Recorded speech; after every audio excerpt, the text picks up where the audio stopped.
जय हिंद वंदे मातरम। पतंजलि चिकित्सालय वासुदेवपुर रे आज आम आलोचना करवा श्वासारी गोल्ड बाबद। यह औषध संपूर्ण श्वास रोग बहुत उपयोगी औषध।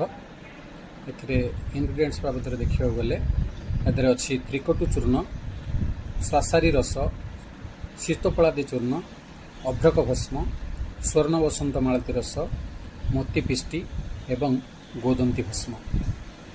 यही औषध साधारणतः आपणकर जहाँ कहुए छाती नाकरे जमी कफ को